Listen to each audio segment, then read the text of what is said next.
Nunca pensé que yo podía llegar a ser CEO de algo. Siempre me miraba como un buen segundo. Uno se puede fijar metas, objetivos. La verdad es que te das cuenta que la vida te lleva por otro lugar. Si yo tengo personas que trabajan en esta compañía que están dispuestas a tomar ese riesgo por lo que aman, bueno, ¿qué me queda a mí? ¿Cómo me pongo yo a la altura de eso? ¿Qué es un gran copiloto para Roberto Albo? ¿El propósito cuál es? ¿Hacia dónde quiero llevar esta compañía y por qué? Nuestras prioridades son intransferibles. Yo tengo que ser la catapulta que tire la roca lo más lejos. Más que desvivirse por el destino, es disfrutar el viaje. Soy una persona de personas. Un buen líder no debe ser una persona muy enamorada de su cargo.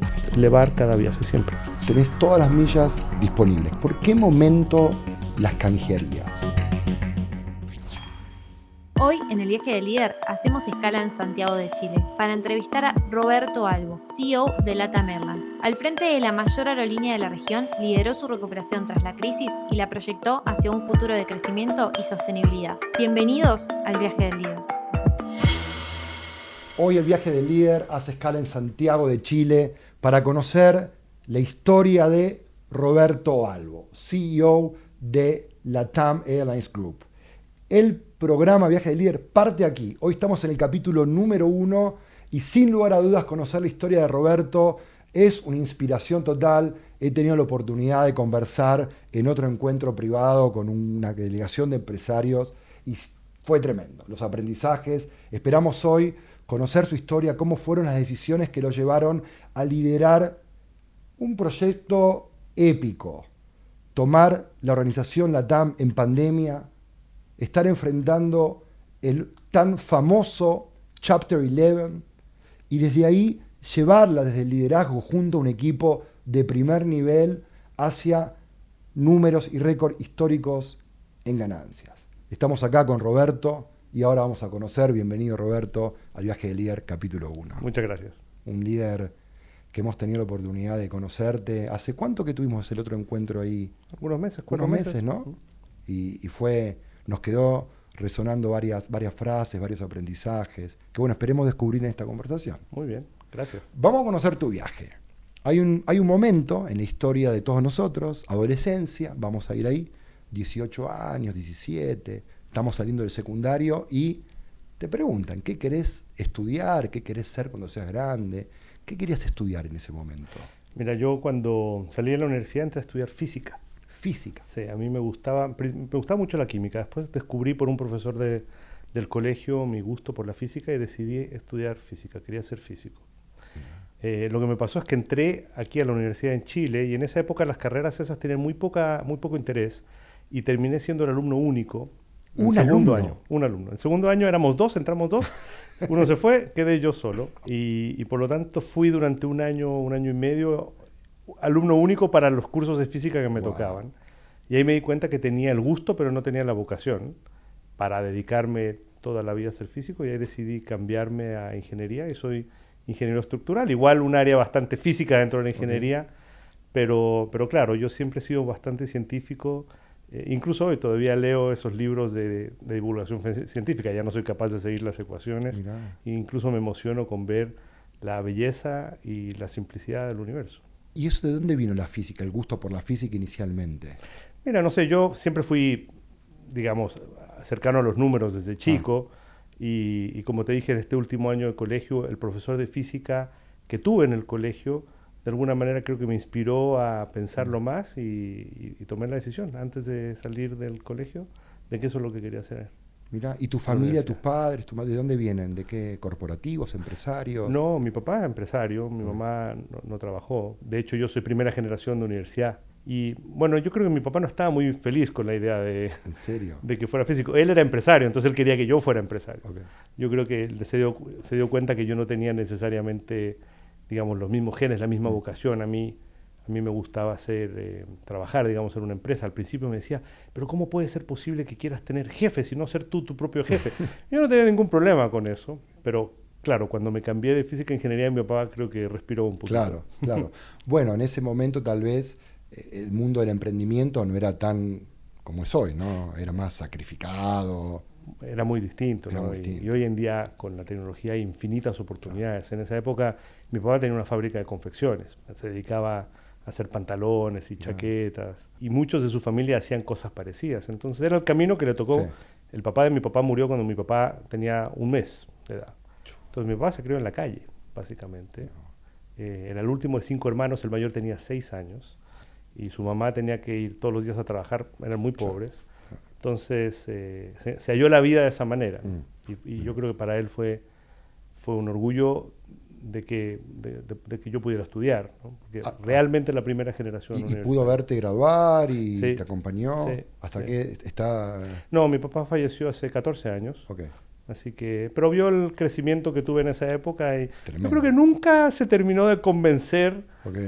de lo que había decidido, pero bueno, al final ¿Terminó del día- entendiendo el mundo corporativo o no? No, yo creo que no, yo creo que no. Yo creo que él siempre quedó con la duda de por qué yo no había decidido ser empresario. Pero bueno, Mirá.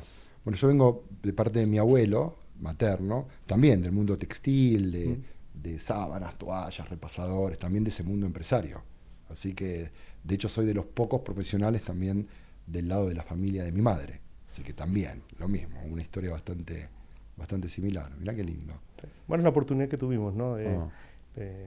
Yo pienso de repente mis abuelos vivieron la guerra en Europa, salieron corriendo, refugiados, y solamente 2 generaciones después la vida, mira, cómo Mirá qué cambió. increíble.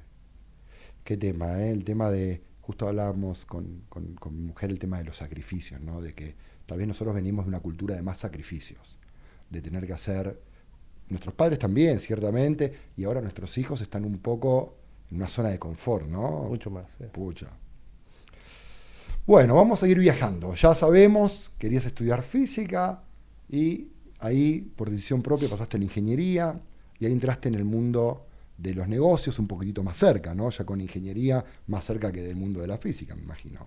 O sea, si bien soy ingeniero estructural, decidí no dedicarme a eso, sino estaría calculando estructuras. Así que tomé los cursos optativos en finanzas, en todo esto, y entré a trabajar como vendedor. El primer trabajo que tuve era vender software para mesas de dinero de los bancos. Una empresa chiquitita en Chile que tenía ese negocio, que le vendía aquí a las corredoras, qué sé yo. Duré 8 meses, me di cuenta que como vendedor no era lo que me gustaba. Mira. Y ahí pasé al mundo financiero, entonces, pero dentro de compañías. Así que la primera parte de mi carrera, probablemente los 15 primeros años de mi carrera, fueron en el mundo de finanzas. Y específicamente, ¿qué en finanzas? Porque, bueno, Un finanzas... poco de todo, ¿no? O sea, partí como analista, pero la relación con los bancos, financiamiento. En una empresa. En una empresa. trabajando en un área Trabajé en gerencial. SQM primero, que Ok. es la empresa, Perfecto. digamos, una de las empresas mineras no metálicas que tiene Claro, Chile. Y después en LAN, que ahora es LATAM, claro. justo después del 11 de septiembre. ¿En serio? Sí. Empecé en noviembre del 2001.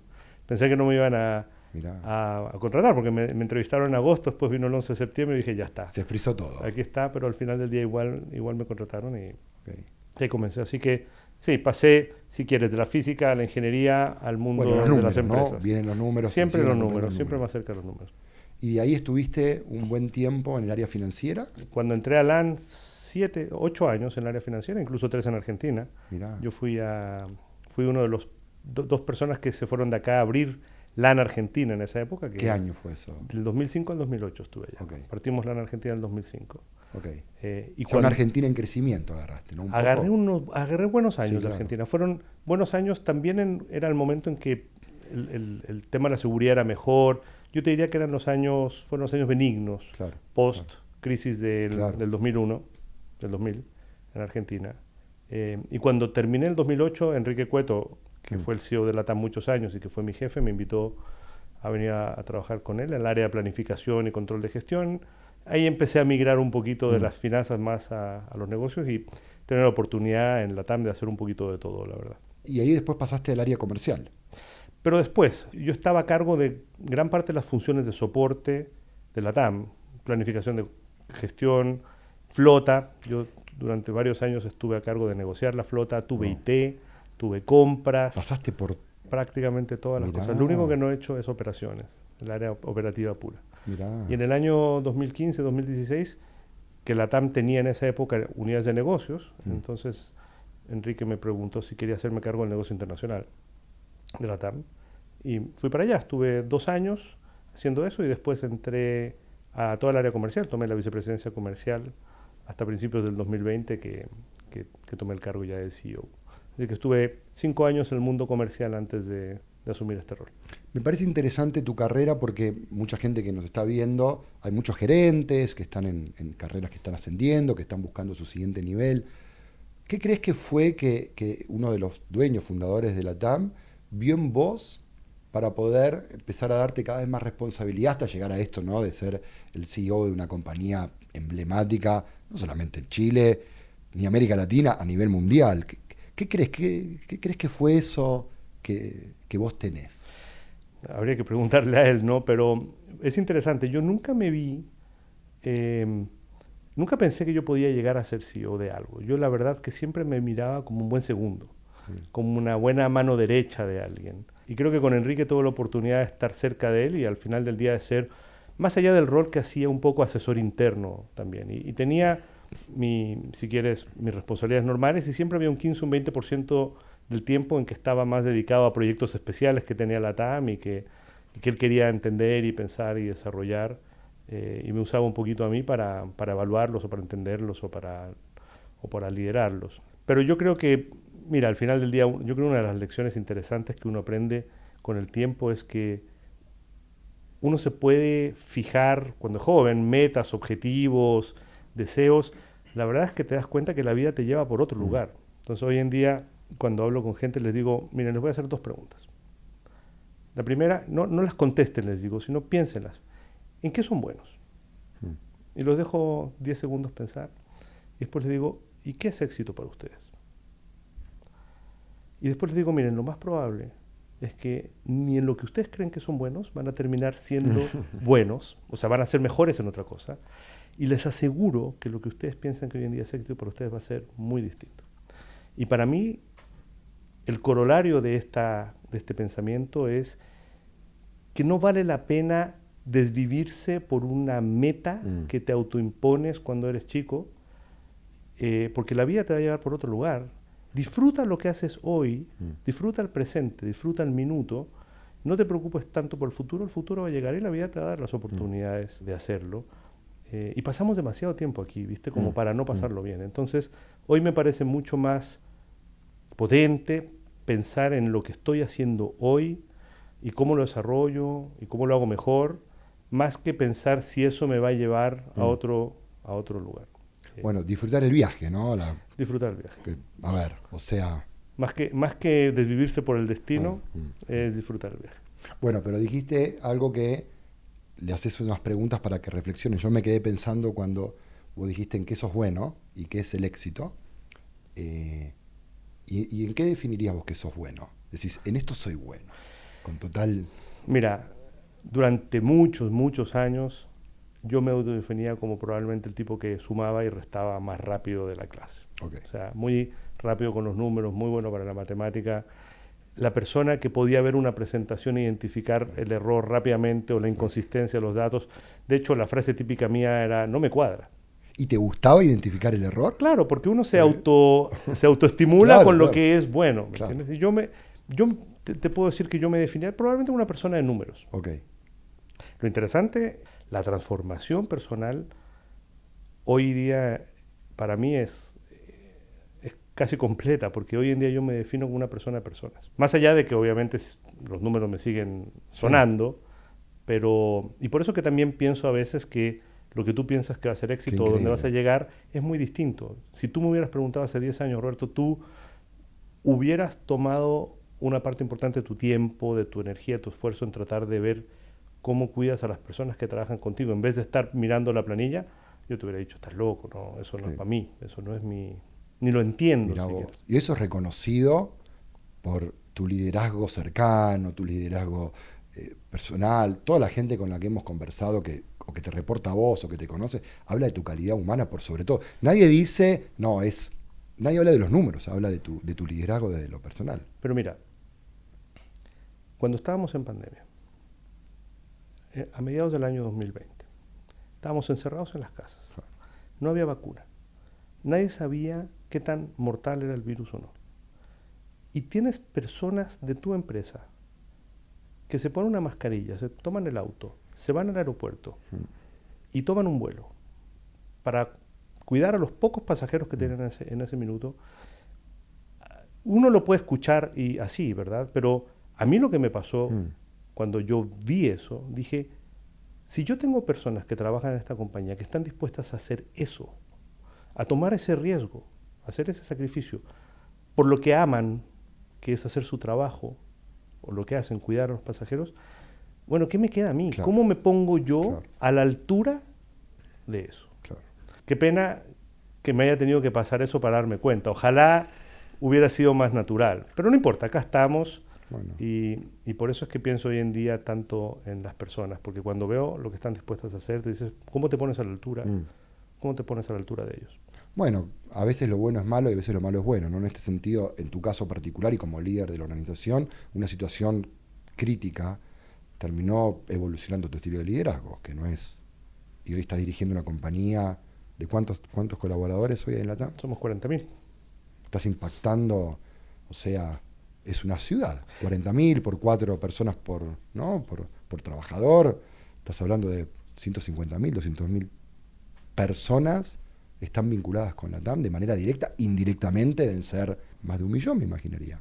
Y eso te hace reflexionar, o por lo menos a mí me hace reflexionar mucho sobre la responsabilidad que tengo por eso. Una de las preguntas que también hacemos para entender estos puntos de inflexión que tienen los líderes, ¿no? Creo que vos lo declaraste claramente, la pandemia para vos fue un punto que cambió tu liderazgo, te cambió todo. Así es. O sea, yo creo que no nos debería sorprender. Siempre cuando hay un caso extremo, si no sale algo distinto de la vivencia de ese caso extremo, es un poco raro. En mi caso, claro, yo tuve, no sé si la oportunidad o la dificultad de pararme en ese minuto liderando esta organización. Y hoy en día estoy agradecido. O sea, uno podría decir, bueno, pero ¿cómo lo viste? ¿Como una maldición que te haya caído esta cosa encima justo en el peor minuto? Obviamente que no fue fácil.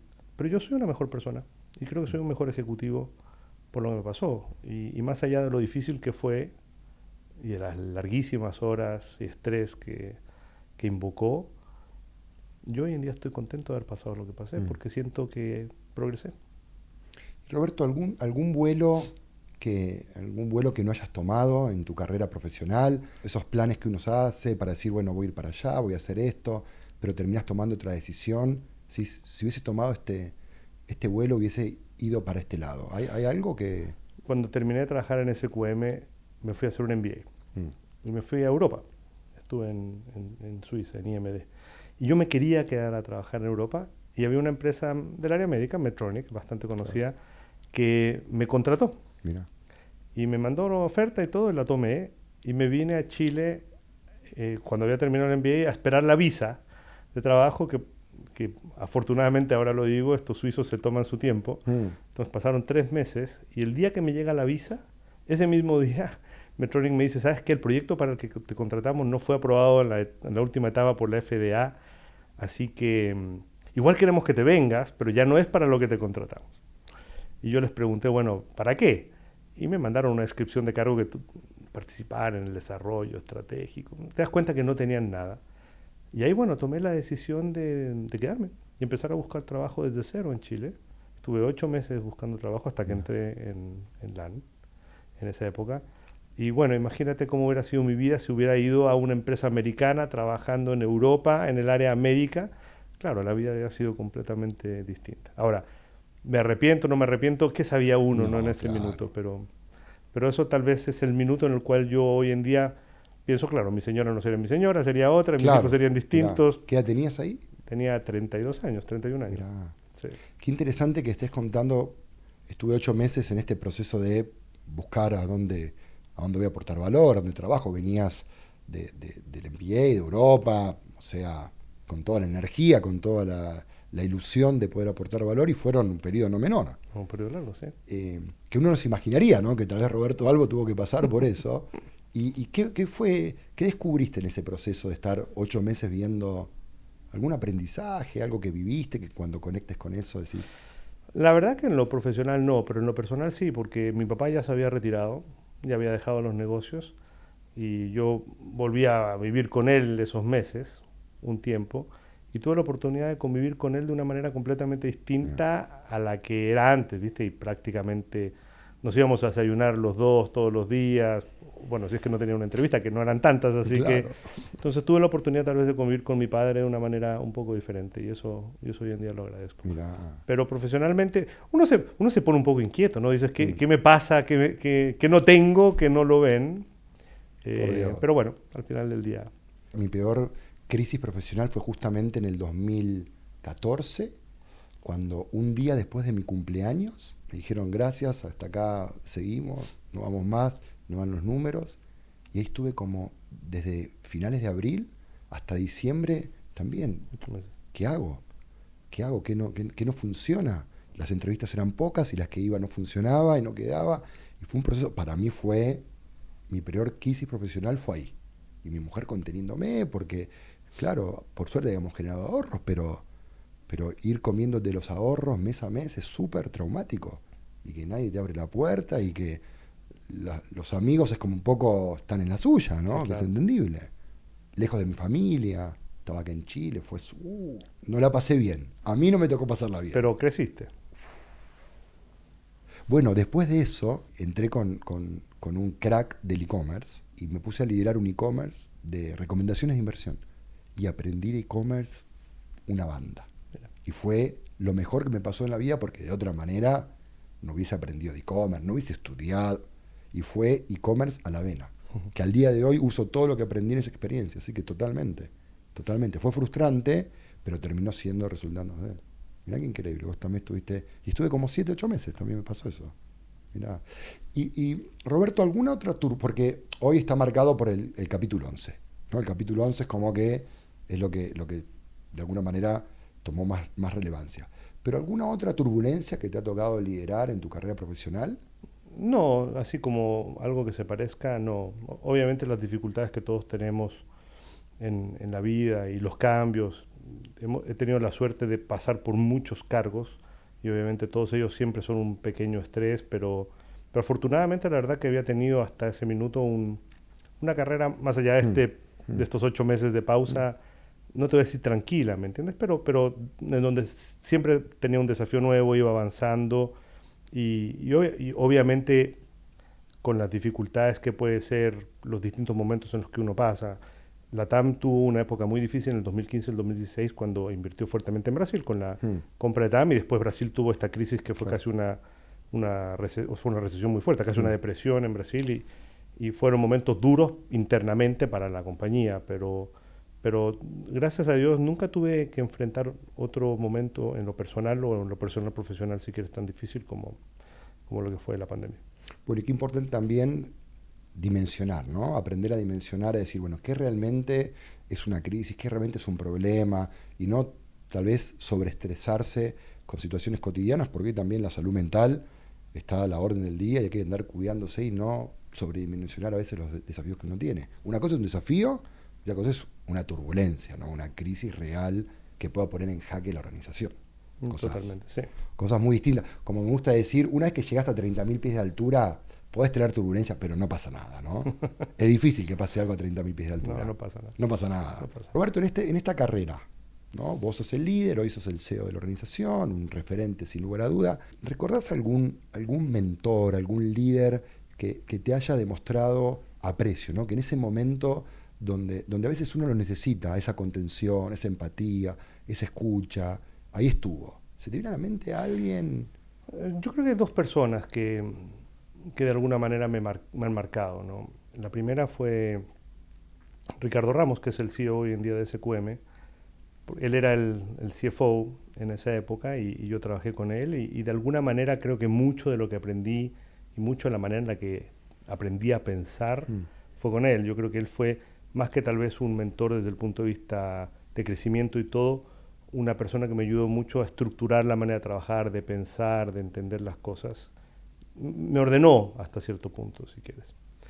Y después yo creo que Enrique Cueto, porque uno no lo dimensiona mucho, pero es extremadamente difícil tener un empresario, accionista, en su minuto accionista mayoritario, al mismo tiempo ser gerente, que requiere una mentalidad y un foco probablemente distinto, tener la capacidad de asumir los dos roles de manera muy natural, de tener la capacidad de repente decir, ¿sabes qué? No, el rumbo, en realidad me equivoqué, es para allá, y decirlo con toda tranquilidad y ser capaz de alguna manera adaptarse y cambiar más allá de obviamente la posición que tenía y la historia que tenía.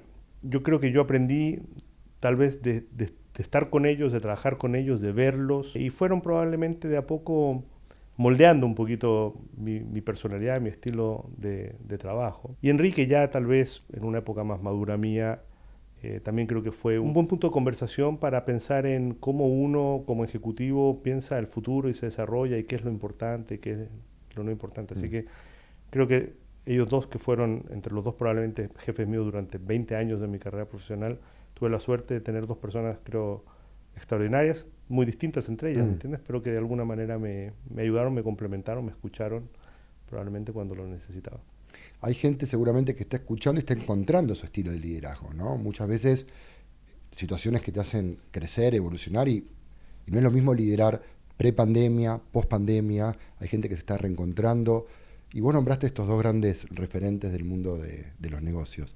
¿Qué dirías que son los ingredientes que lo hacen ser estos referentes para vos? Tu pregunta uno la puede dividir en dos. Entonces, uno es cuando dijiste para vos, o sea, es como una persona en el uno a uno directamente con su jefe, en el caso mío, ¿me entiendes? Cómo lo ve como jefe, como líder de uno. Pero otra conversación bastante distinta es como líder de una organización. Entonces, en donde obviamente ya no es la misma cercanía, porque son miles de personas, y donde el rol y las necesidades son un poco diferentes. Yo creo que en el caso individual es la conversación bilateral, ¿me entiendes? Donde yo te puedo hablar contigo, te puedo enseñar, te puedo dar feedback, puedo estresar los puntos que me interesa que tú toques o que no toques, en ayudarte a entender incluso tus prioridades, pero al mismo tiempo tener la capacidad de escuchar y decir, oye, bueno, dame feedback tú a mí, o sea, tengamos una conversación desde los dos lugares. Y eso no es fácil, ¿eh? Normalmente el jefe, viste, uno tiene de repente las sesiones de feedback. ¿Y cuál es el rol? El rol es, bueno, yo soy tu jefe, te voy a decir lo que estás haciendo bien, te estoy diciendo bajada lo que estás información. haciendo, ¿me entiendes? Lo que no estás haciendo tan bien, tus puntos de mejora y todo, pero la pregunta perfectamente puede ser, bueno, ¿y qué crees que no estoy haciendo yo bien para liderarte mejor a ti? Claro. Y no te estoy diciendo que uno tiene que hacer la pregunta tan específica como eso, pero la apertura de escuchar de vuelta, que yo creo que no es tan común, es importante para uno cuando tiene una persona que lo lidera, creo yo. Yo he pensado mucho esto, especialmente después de tratar de entender qué requirió la pandemia de mí y qué es lo que requiere o esa época y qué es lo que requiere ahora. Yo creo que la característica más importante que cualquier persona que quiera liderar tiene que tener es la credibilidad y la honestidad. Pero eso no es fácil, o sea, esto no es fácil hacerlo, porque tú puedes decir algo y que sea como el greenwashing, ¿verdad? Lo puedes decir y es un slogan, y en el fondo no creerlo, o no actuar en consecuencia. Eso tarde o temprano se descubre. Entonces, tú tienes que establecer, creo yo, la capacidad que la gente te crea, primero. Y para eso tienes que ser capaz de exponerte personalmente frente a ellos y que después ellos tengan la capacidad de juzgar que si lo que dijiste o lo que prometiste lo cumpliste o no. Pero eso requiere, creo yo, un poquito de humildad. Bastante humildad. Si uno logra establecer eso, tienes credibilidad. Y si tienes credibilidad, entonces ahora puedes decir, bueno, ¿el propósito cuál es? ¿Hacia dónde quiero llevar esta compañía y por qué? Pero cuando tienes la base de credibilidad por delante, es mucho más fácil que la gente esté dispuesta a entender y a escuchar el propósito. Y si el propósito hace sentido, y le hace sentido especialmente a las personas que trabajan contigo, no simplemente a los accionistas. Claro. Entonces tienes una combinación muy interesante en la cual la gente cree lo que dices y además quiere ir a donde tú quieres ir. Te escucho y me imagino la pirámide invertida, ¿no? La típica pirámide que uno ve corporativa. Te escucho a vos y es al revés. El líder abajo, un líder servicial, un líder dispuesto hablaste de vulnerabilidad, hablaste de confianza, te escuchaba y hablaba también de coherencia, ¿no? Porque la gente escucha lo que dices y lo que no dices también, ¿no? Y la gente no es tonta. Claro, ¿no? La gente lee perfectamente Obvio.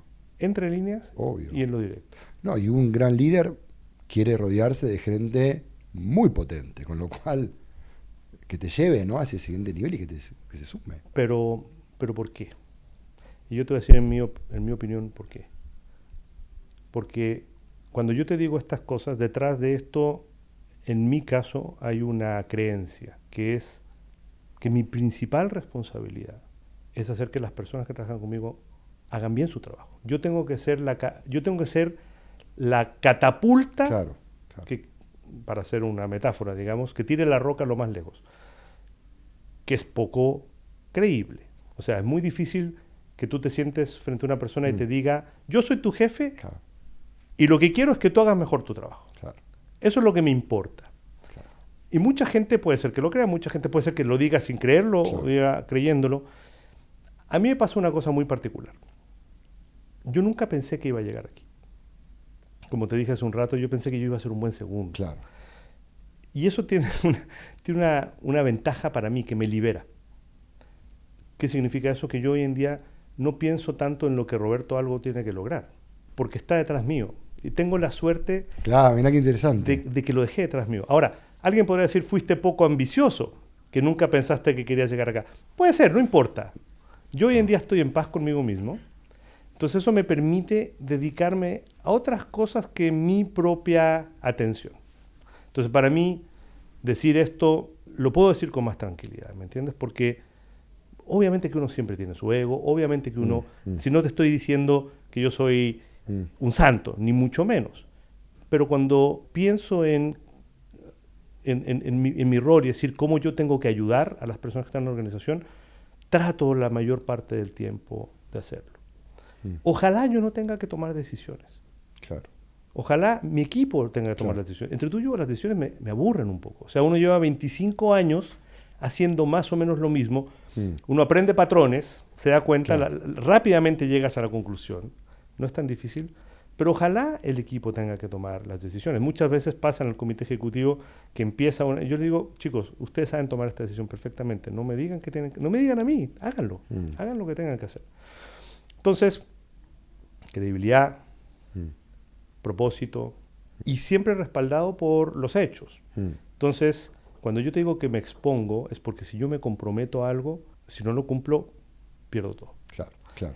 Que también significa que hay cosas que no prometo porque sé que no las puedo cumplir. Esto no significa prometer cualquier cosa. Totalmente. Hay que saber no vender espejitos de colores, ¿no? No meterse en lugares donde uno no puede salir. Donde no puede ser. Recién hablabas del segundo y hacemos la analogía con la TAM. Acá el copiloto, ¿no? ¿Es copiloto o primer oficial? Las dos cosas. Las dos cosas se puede decir, ¿no? Sí. ¿Y qué tiene que tener tu copiloto, ¿no? O tus copilotos, sé que tenés varios. Si sacás un poquitito, ¿qué hay que tener para ser un gran segundo? Nos está escuchando mucha gente que quiere saber qué es un gran copiloto para Roberto Albo.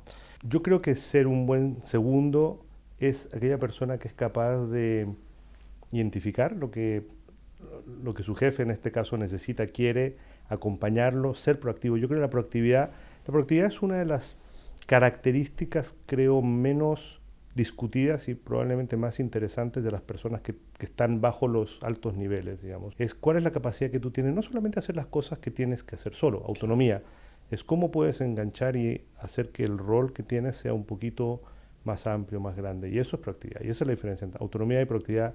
No son la misma cosa. Me encantó.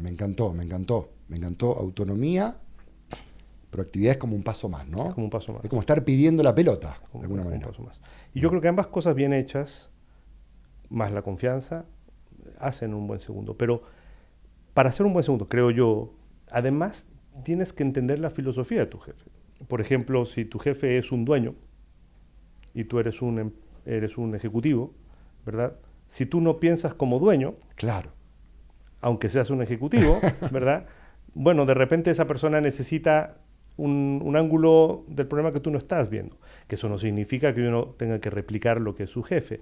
Pero si tú no empatizas con lo que tu jefe necesita digerir de alguna manera. Súper interesante este punto, porque un dueño y un ejecutivo toman decisiones un poco distintas, ¿no?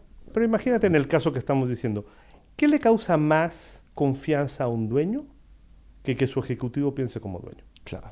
este tipo no me está tratando de robar. Claro. O sea, ¿me entiendes? No está tratando de pensar en su beneficio propio, entiende el Claro. mío, está tratando de acompañarme. No es lo mismo tener un líder o un jefe dueño a un líder ejecutivo. Hay que entender que hay diferencias. Es un súper buen punto, que a veces lo pasamos por alto y no nos adaptamos. Esto que decís a mí me encanta, porque el desafío más grande es cómo el equipo entiende que la prioridad la tiene el jefe porque es el que está viendo un poquito más arriba, ¿no? Y no solo por eso, mira, siguiendo con el ejemplo de jefe dueño, yo admiro mucho a los empresarios, porque tienen un valor que yo no tengo. Son capaces de tomar su patrimonio y ponerlo en riesgo, por lo que les gusta, por lo que creen, por lo que los apasiona. Los que somos ejecutivos porque no tenemos esa dosis de valor. Si uno no se pone en la posición de la otra persona, claro. difícilmente va a poder ayudarla como la otra persona espera que la ayude. Hablaste un poco de estos perfiles y hablamos de estos líderes, de qué es ser un buen segundo. ¿Cuál fue el reconocimiento? Porque en estos años como ejecutivo hay muchos reconocimientos, es un mundo que ciertamente la gente se imagina que es más blim blim y más glamoroso y hay más cero después de la coma de los que realmente hay. ¿Cuál dirías que fue un gran reconocimiento que a vos te han entregado, que has recibido? Lo que pasa es que yo no soy... A mí no me gustan mucho las portadas, ¿me entiendes? Okay. O sea, yo me siento... Me encantaría ser más anónimo de lo que soy, la verdad. En el rol en el que estoy... Está difícil, dirán. Es lo que hay, ¿no? Y tengo que hacerlo. Pero honestamente, y yo sé que esto va a sonar cliché, pero honestamente, el que mi gente esté contenta... Claro. Nosotros hacemos una encuesta todos los años, que es como la encuesta clima, pero un poquito más sofisticada, que se llama encuesta salud organizacional. Es un modelo de McKinsey bastante conocido. Y nosotros tenemos hoy en día el OHI, Organizational Health Index, más alto en nuestra historia. Incluso después de los momentos de crisis. Wow. Si tú me preguntas, Roberto, ¿qué te hace sentirte bien? Y todo, bueno, es que sabes que hayamos sido capaces de pasar estos momentos difíciles y que la organización esté bien. Entonces, el reconocimiento anónimo, si quieres, o mudo, de que las personas que llenan esa encuesta dicen, yo estoy bien aquí y estoy contento y me hace sentido, ese para mí es el mejor reconocimiento. Y te lo quiero decir, aunque de vuelta suena como cliché, al final del día, si tú retrocedes un poco y me escuchas cuando yo te digo que soy una persona de personas, bueno, esto es. Claro, es coherente. Esto es. Es coherente. ¿Y qué vinculación encontrás o qué relación entre esto y el crecimiento que tuvo la TAM Airlines en rentabilidad? Bueno, salió en todos los medios, récord histórico. ¿Cómo vinculás este índice de salud organizacional tan alto con los resultados de la organización? Mira, hoy en día, yo te voy a decir cuáles son las prioridades de la TAM. Son 4. Bueno. Nuestras personas, nuestros clientes, nuestro entorno y nuestros números. En ese orden. En ese orden. Eso significa que nuestra primera prioridad son nuestras personas. Okay. ¿Por qué? Porque la TAM, como cualquier empresa, como cualquier organización, antes que nada, es una entidad social. Sin las personas, la TAM no existiría. Entonces, si tú no tomas el primer piso del edificio y lo refuerzas, no puedes construir pisos arriba del edificio. Es tan sencillo como eso. Hoy en día yo dedico una parte importante de mi tiempo para tratar de explicar por qué estamos aquí, por qué como la TAM estamos aquí y qué estamos tratando de construir. El punto más importante y probablemente donde yo dedico más esfuerzo es en tratar de hacer que esa historia a nuestra gente le haga sentido. Yo lo que quiero es que una persona que trabaja en la TAM se levante en la mañana y diga, yo quiero trabajar en la TAM, no solamente porque profesionalmente me hace sentido, porque tengo capacidad de ascenso, lo que sea, sino porque a mí como persona me hace sentido. Porque si tú logras encontrar ese enganche emocional con la gente, después todo lo demás es más fácil. Cuando yo te digo, después de las personas vienen los clientes, si mis personas están enganchadas y comprometidas emocionalmente con lo que yo estoy tratando de hacer, adivina qué van a hacer con los clientes. Claro. Los van a tratar mejor. Claro. Bueno, a mí me toca volar, bueno, seguramente como a vos y a muchos, y el trato que tienen ustedes es distinto. Yo por el podcast hablamos mucho con la tripulación, los tripulantes, los que hacen el check-in, y me sorprendió que todos te conocen. Y cuando hablan de Roberto, hasta me dicen, mandale un saludo a Roberto, pero me lo dicen con una sonrisa. Y me sorprendió. Es como que decís, ¿de verdad? Porque una cosa es que le pregunte a tu reporte directo, pero estamos hablando con un tripulante, una tripulante que probablemente debe tener o 2 meses, o 6 meses, un año, y está volando de un lugar al otro, que hable con una sonrisa de Roberto Albo, me sorprendió. Pero saca a Roberto Albo de la ecuación. Porque para mí esto es importante. Personas, clientes, entorno. Porque yo hoy en día no concibo que una empresa pueda tratar de desarrollar su negocio sin ser consciente del entorno en el que opera. Y esto en todas las dimensiones que quieras, ¿me entiendes? Desde el punto de vista del cuidado del medio ambiente, el cambio climático, etcétera, pero también el de aportar a las comunidades donde participamos al mismo tiempo que hacemos nuestro negocio. Y si tú tomas estas 3 cosas, personas, clientes, entorno, y después yo te pongo los números. Claro. Y para mí lo importante del mensaje acá es que los resultados para nosotros son la consecuencia de hacer estas 3 cosas bien primero. Y ese, creo, es un cambio de paradigma importante para como yo pensaba las cosas, claro, y para como mucha gente lo piensa. Nosotros en LATAM mismo antes poníamos los resultados delante de las otras consideraciones. Y tú te das cuenta que las decisiones son completamente diferentes. Entonces, y obviamente que yo lo tengo que demostrar día a día con los números, los resultados para nosotros son una consecuencia hoy en día, no son un fin en sí mismo. Y eso parte por preocuparse por las personas. Y a propósito voy a decir, y no para poner al centro a las personas, porque eso no suena cliché, esto es más profundo, es preocuparse de las personas. Preocuparse de las personas. Vos, previo a la pandemia, si tenés que decir del 100% de tu tiempo, ¿no? ¿Qué porcentaje le dedicabas a las personas y al resto? ¿Y hoy cuánto? No sé si cambió tanto el porcentaje del tiempo. Cambió, sí. Yo, por ejemplo, trato de ir a las filiales que tenemos en los distintos países. Voy un par de veces al año al menos y hago estos, nosotros llamamos comités ampliados, que son los donde juntas a la gente, los, ¿cómo los llaman? Como el all hands. Exactamente. Y ahí trato de transmitir un poquito la visión y todo. Y ahí es donde me expongo. Claro. Y eso es un poco más que antes, pero es, desde mi punto de vista, es menos importante, la cantidad es más importante, entre comillas, la calidad. Es profundidad. Es la precisión del mensaje, es que te lo crean, es lo que estábamos hablando antes, es la credibilidad y la consistencia. Y eso no significa que no puedas cambiar. Nosotros, por ejemplo, antes teníamos un propósito que era hacer que los sueños de nuestros clientes lleguen a su destino. Perfecto. Y hoy en día nuestro propósito es elevar cada viaje siempre.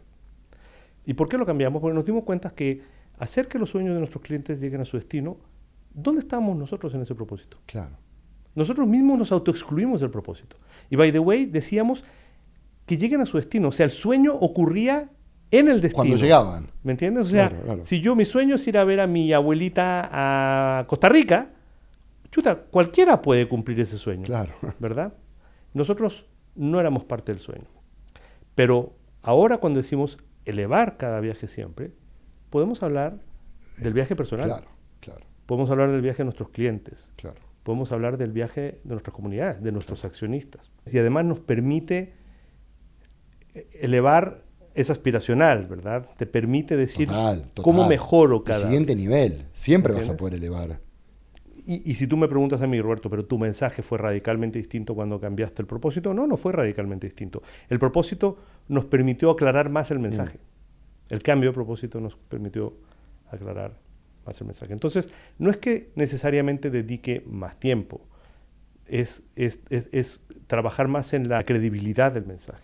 Bueno, la profundidad, yo te escucho como más profundo, ¿no? Más conectado. Más trabajado, sí, claro, que más pensado. Claro. Pero es que si al final del día, mira, una de las cosas que uno le queda cuando estudia física es que si tú eres capaz de tomar una cosa compleja y explicarla fácilmente, es porque la entendiste. Bueno, ahí está. Si uno puede tomar una cosa compleja del negocio o una visión compleja y la puede explicar así como, mira, estas son nuestras 4 prioridades en sencillo y la gente lo entiende, claro, es porque creo que encontramos la manera, por lo menos para mí, de cómo ayudar a la TAM y a todos los que somos parte de la TAM.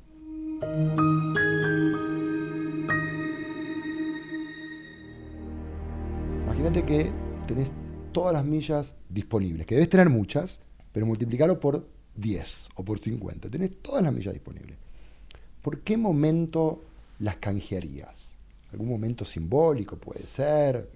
¿Por qué las canjearías? Todas las millas. Qué pregunta más difícil. Todas las millas. Bueno. No, yo creo que al final del día me trato de sacar lo profesional de la cabeza y no pensar en eso. Es por los momentos lindos que uno puede disfrutar con la familia. Yo creo que al final del día, mira, y uno tal vez de los desafíos importantes que todos tenemos es cómo conciliar la carga, ¿verdad? Que significa el trabajo y los viajes y todo, y no perder el foco y el rumbo de dónde están las prioridades más esenciales para uno. Y suena obvio, pero cuando tú lo ves en la práctica no es tan obvio. Uno no puede dejar de recordar de dónde viene y a quién pertenece. Así que, claro, si yo pudiera tener todas las millas y cambiarlos por infinitos momentos de felicidad con mi familia, bueno, eso es lo que haría. ¿Y alguno en particular?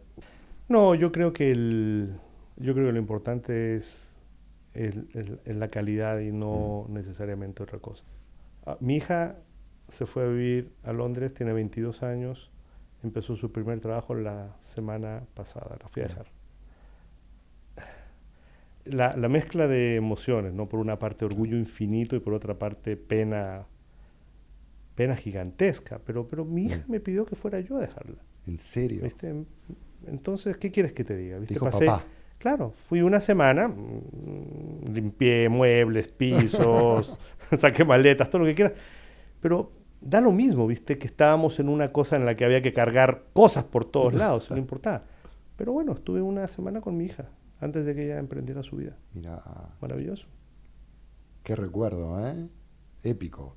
¿Qué está trabajando? ¿Qué va a hacer? Empezó a trabajar en Amazon, Mirá. en la parte de logística, así que vamos a ver. ¿Y se quiere quedar en el exterior? Tiene 22 años, vamos a ver.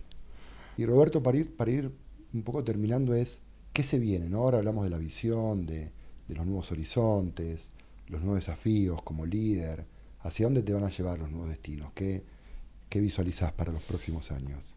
En lo personal, yo tengo un desafío importante que en la pandemia uno tenía que liderar de cierta manera, ¿verdad? Había muchos temores, había muchas incertidumbres, no sabíamos si íbamos a sobrevivir. Lo que se necesitaba en ese minuto era claridad, tranquilidad, honestidad, transparencia, certezas donde no las había. El estilo de liderazgo que yo creo que necesitamos en su minuto era uno. Pero hoy en día eso está detrás de nosotros. Hoy en día ya somos más grandes de lo que éramos de la pandemia. Nos está yendo bien. Entonces la pregunta es, ¿cuál es la voz para esta etapa? Que no es la misma voz que era antes. Y antes, hasta cierto punto, se necesitaba tal vez una vocería única, ¿me entiendes? Una persona, que era el tipo que de alguna manera en la mitad de la tormenta llevaba el avión, así que es en la mitad de la turbulencia. Hoy en día creo que son más voces que una voz. Un buen líder no debe ser una persona muy enamorada de su cargo. Tiene que tenerle un poquito de desamor al cargo, porque es la única manera en la que uno puede de alguna manera evolucionar y transformar en el rol en el que está. Entonces, para mí, mi desafío hoy en día es, ¿cuál es la voz? ¿Cuál es la voz correcta en este momento que es muy distinto al anterior? Es un momento en el cual la TAM se puede proyectar de crecimiento, ¿me entiendes? De mejora continua. Hoy en día hablamos de no ponernos límites, en soñar. Total. Es muy distinto al momento en el que al final del día no sabíamos si íbamos a sobrevivir. Y muy distinto prepandemia también, ¿no? Y también distinto. Muy distinto prepandemia. Esta organización ya no necesita un liderazgo tan único, si tú quieres. Yo creo que necesita más amplios. Vuelve a hablar, viene la coherencia del segundo, ¿no? Estás hablando de que aparezcan liderazgos dentro... Pero no del segundo del CEO. Claro. Claro. Digamos, de que mis reportes directos, que probablemente desde lo comunicacional no jugaban tanto un rol porque lo jugaba yo, que ellos lo tomen más. Lo que ningún líder, creo, en ningún minuto puede hacer es personalizar a la organización. Y enamorarse del cargo. Y este es el trabajo mío. También yo tengo que ser capaz de que el día de mañana, si yo me voy o me echan o cualquier cosa, esto siga. Claro. ¿Entiendes? Entonces, como yo lo he identificado, ese es el desafío mío. Es cómo muy de cambio coach la voz. también, ¿no? Muy de como un liderazgo más de coach, de habilitar a otros a otros a que empiecen a mostrarse más en la cancha, ¿no? Pero no solamente de pedirles también, es de exigirles, porque es cómodo para un vicepresidente, por ejemplo, que reporta a mí, decir, bueno, pero si él dice todo, él habla, él se expone, él sale. Claro. Aquí, no, vamos un poquito para adelante. Entonces, yo creo que también es dentro de las cosas que yo tengo que pedirle a mi equipo, les tengo que pedir esto también. Y si llegan y si están al nivel que están, ¿verdad? Son vicepresidentes seniors de una organización que tiene 40.000 personas, es parte del rol. Claro. Es parte del rol. Muy lindo desafío, muy lindo, más que desafío, muy lindo viaje ahora que vas a comenzar en esto que dijiste, desenamorarte del rol. Cambiar no es fácil. Bueno. Pero en mi rol, lo que yo le exijo hoy en día a la organización es cambiar. Claro. Entonces, si yo no puedo cambiar yo y se lo exijo cambiar, ¿cómo estoy? Bueno, muy de personas, de vuelta. Tu nuevo viaje, tu nuevo horizonte, full people, full persona.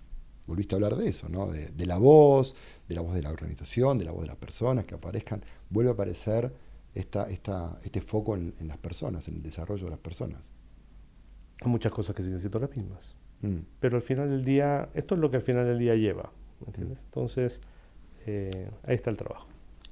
A ver, ahora un poco ya el avión aterrizó, ahora hacemos un poco el cross-check, ¿no? Preguntas más de liderazgo concreto, más, si se quiere, ¿qué tiene que tener alguien ahora para estar en tu equipo, en líneas generales, para estar en tu tripulación? ¿Qué elementos son importantes para vos? Te voy a decir una cosa, porque te podría decir las cosas típicas, ¿viste? De capacidad profesional, bla, bla, bla, pero déjame darte una reflexión.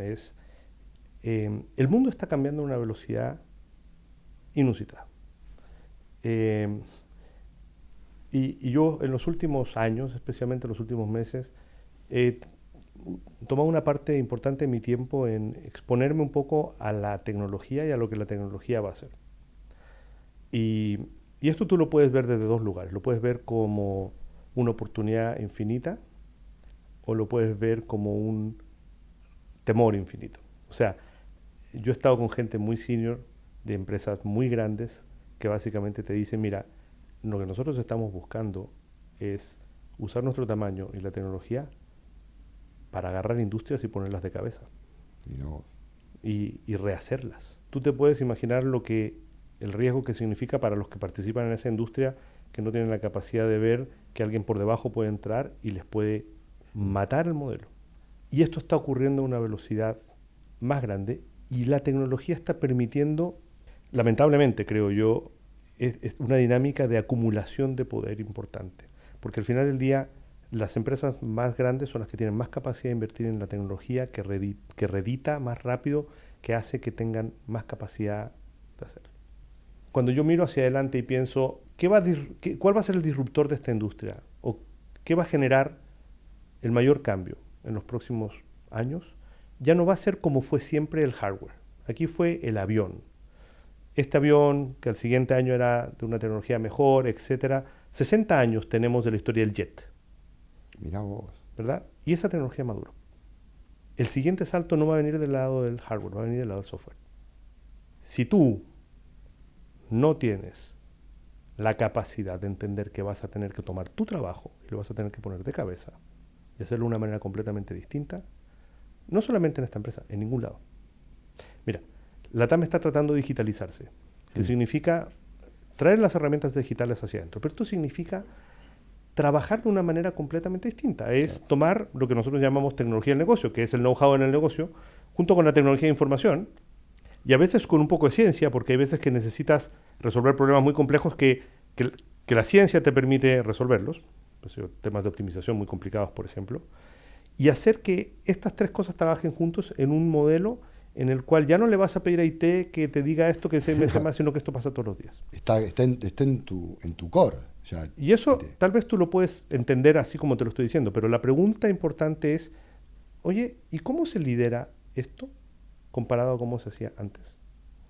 Es una forma de trabajo diferente. Lo más importante, creo, que cualquier líder importante tiene que tener hoy en día, y definitivamente en la TAM, es la capacidad, primero, de cambiar.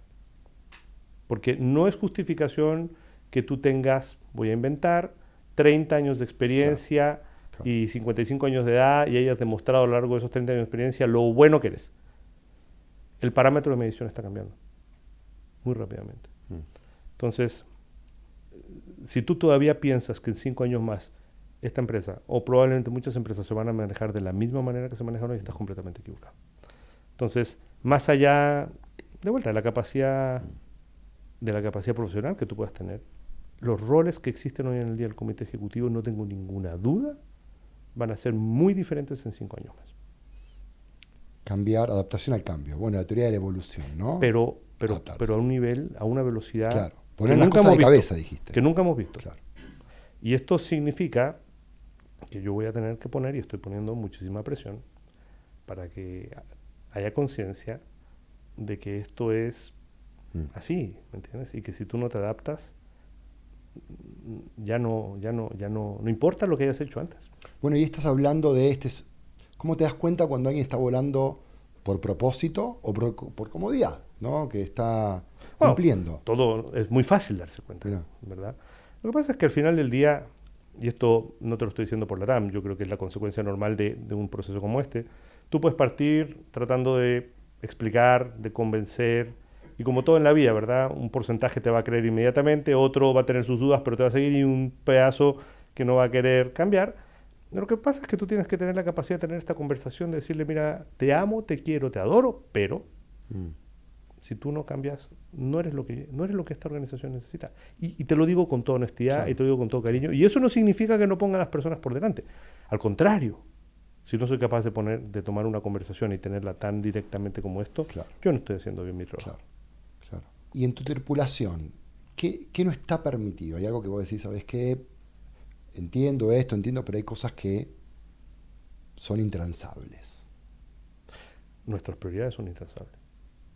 Cuando yo te digo personas clientes y números detrás, nosotros éramos una organización antes de la pandemia donde el 80% de la energía estaba dedicada a vender y el 20% a servir. Mirá. ¿Por qué? Porque ahí es donde estaba el retorno, ¿verdad?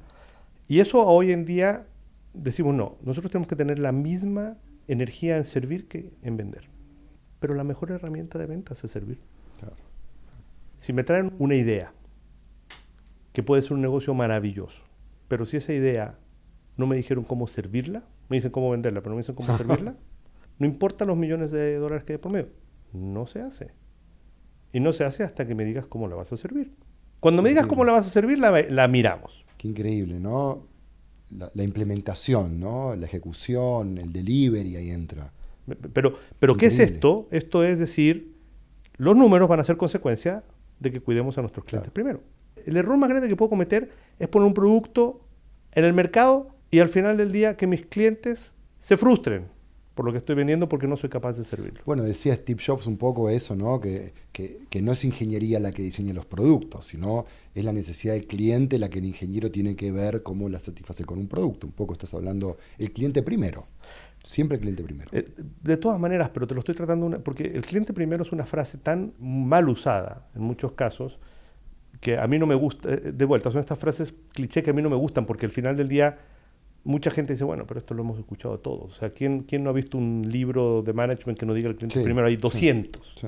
Acá lo digo un poco distinto. Es que tú tienes que entender que el cuidado de nuestros clientes está por delante de nuestros resultados.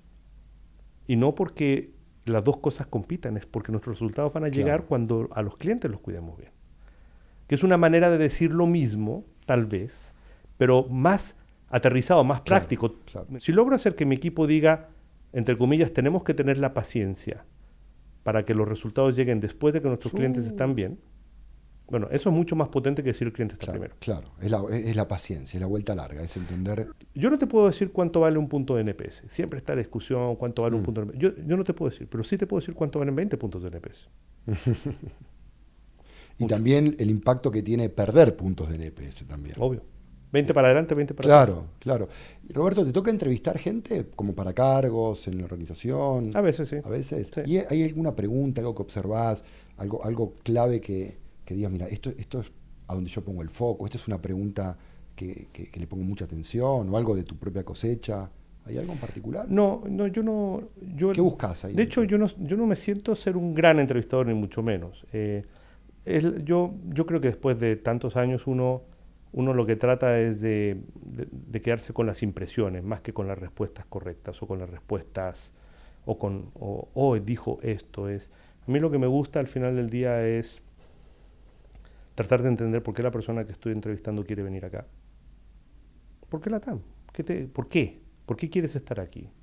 Y trato de entender si lo que tiene en la cabeza o cómo piensa va a encajar con nuestros principios, con nuestra cultura, con nuestros ideales. En muchos casos a mí me toca entrevistar a gente bastante senior que tiene mucha experiencia en un campo. Entonces yo no necesito ir a auditar Claro.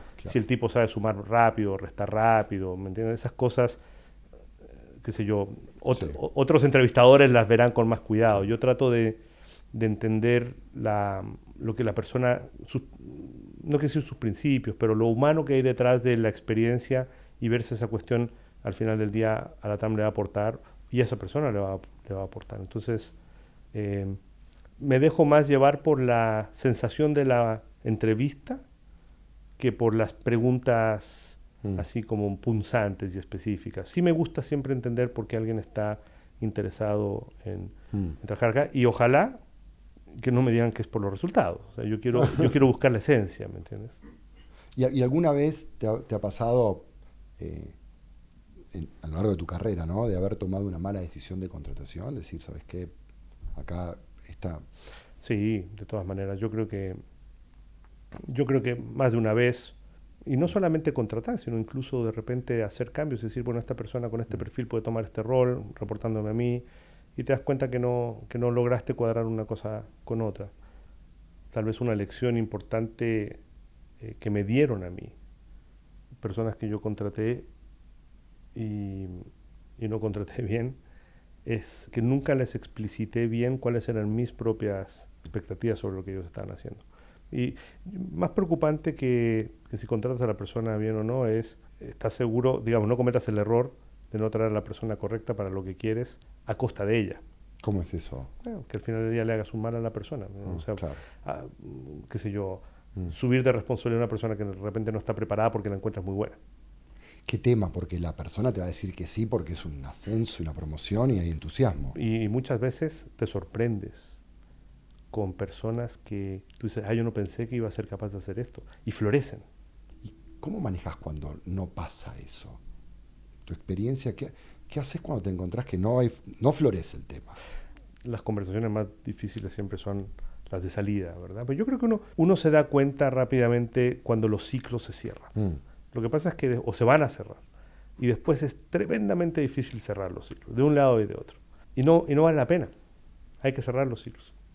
Cortos o largos, ¿eh? Y eso significa, me equivoqué, o llevas demasiado tiempo en este cargo, o me estoy dando cuenta que estás cansado, o ya no te entusiasma, o sabes qué, ya no me entusiasmas, como subalterno, en el buen sentido. Sí, claro. Roberto, te toca el rol de CEO, se conoce esa famosa soledad del cargo, ¿no? Es el mito es un mito, pero bueno, está ahí dando vuelta. Y hay muchos, probablemente también en nuestra comunidad, muchos gerentes generales, que a veces toca estar solo en la cabina de mando. ¿Cómo superás eso? ¿Cómo administrás esa famosa soledad del cargo? Si es que está a veces presente. Existe. Para mí, en el tomar las decisiones, la soledad del cargo existe poco. O sea, en general yo creo que uno aprende a tomar, a entender dónde están las claves de la decisión bastante rápidamente, y no creo que uno se desviva o se muera en el problema de una o la otra por demasiado tiempo. Uno con los años creo que se pone un poco más pragmático y hace lo que tiene que hacer. Entonces a mí la soledad del cargo propiamente tal, por tomar una decisión, no te voy a decir que no la he sentido, pero no es una cosa que me trae peso. Pero cuando estábamos en la pandemia, en la mitad de los meses difíciles, y no sabíamos si íbamos a salir de verdad o no, y empiezo a recibir mensajes de gente que me decía cosas así como, mira, le ruego a Dios y a la Virgen que te den la sabiduría y la tranquilidad para sacarnos de aquí. Algunos menos religiosos que decían, sabemos que no tienes todas las respuestas, pero estamos confiados, o estoy confiado, de que vas a encontrar el camino para sacarnos adelante. Si en algún minuto yo te puedo hablar de soledad, fue ese, porque sientes el peso de personas, de sus familias. Te pones en la posición de ellos, probablemente en departamentos chicos, con los niños dando vuelta, ¿me entiendes? Sin poder salir, el miedo, la angustia, y que te traspasan eso de una manera de decir, mira, estoy pasando lo pésimo, pero yo sé que tú nos vas a sacar adelante. Claro. Ese momento fue probablemente para mí el momento más difícil, porque traspasó una responsabilidad probablemente que está más allá de lo que un ejecutivo normalmente ve, ¿me entiendes? ¿Y qué haces con eso cuando no tienes respuesta? ¿Cómo te haces cargo? ¿Cómo le transmites tranquilidad a una persona cuando no tienes capacidad de hacerlo? Salvo ser súper transparente, Claro. ¿me entiendes? Al final, gracias a Dios, gran parte de esas personas las mantuvimos. De hecho, ya no llevamos la estadística, pero un minuto en que estábamos, cuando empezamos a recontratar, qué porcentaje de la gente que recontratamos la habíamos tenido que echar, y el 90% de la gente que recontratamos había estado con nosotros. Con lo cual, qué bueno, digamos, que pudimos hacer eso. Pero mira, yo hoy en día creo que quiero desdramatizar un poquito el concepto de la soledad del cargo. Al final del día, existe, sí existe. Pero aunque suene frío, uno tiene que hacer lo que tiene que hacer. Y no se puede dar vueltas demasiado en esto, y menos mortificarse porque tenga que ponerse en una posición en la cual tiene que tomar decisión. Si no, ¿para qué la tomaste? Claro.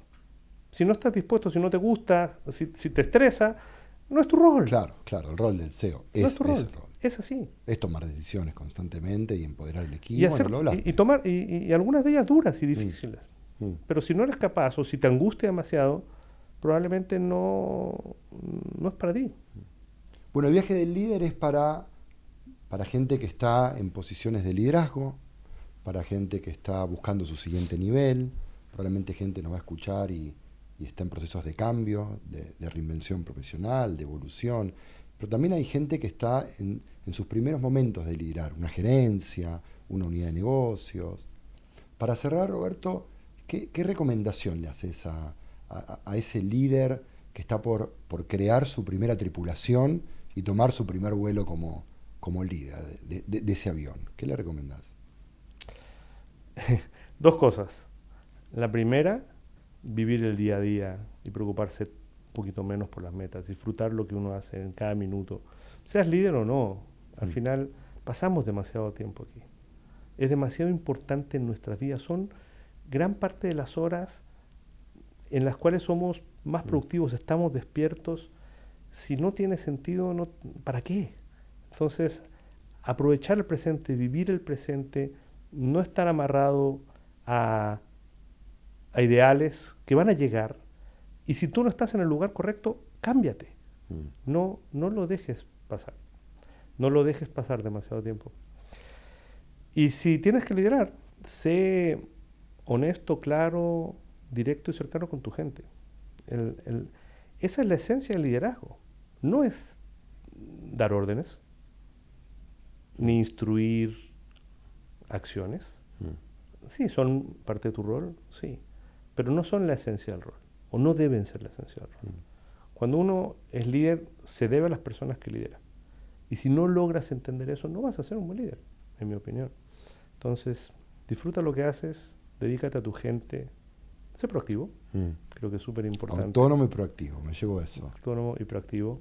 Y trata de ser feliz, y no le tengas miedo al cambio. Ni al cambio propio, ni al cambio del entorno. Porque no lo puedes manejar. Abrázalo. No lo puedes manejar. Va a llegar. No depende en muchos casos de ti. Y probablemente van a ser la puerta de tu crecimiento. Mirá qué lindo, ¿eh? Para cerrar así, esto abrazar incertidumbre como un proceso de crecimiento y evolución. Conocimos recién el viaje del líder, el viaje de Roberto Albo. Sin lugar a dudas, un capítulo para repasar, para poner pausa, para escuchar, para cuestionarnos cómo estamos liderando hoy y cómo podemos seguir creciendo en este proceso de liderazgo evolutivo, las personas, la autonomía, la proactividad. Te quiero agradecer, Roberto, por este tiempo que nos dedicaste para poder contar tu historia y también para poder desafiarnos. Yo me voy tremendamente desafiado. ¿Cuánto estoy dedicándole el tiempo a las personas por sobre los resultados? Así que ese es mi gran takeaway, personas por sobre resultados. Me encantó eso, me lo llevo muy desafiado, a ver cómo lo vamos a poner en práctica, pero estamos acá para evolucionar y disfrutar el viaje. Así que muchas gracias, Roberto. Gracias a ti, Pablo. Muchas gracias.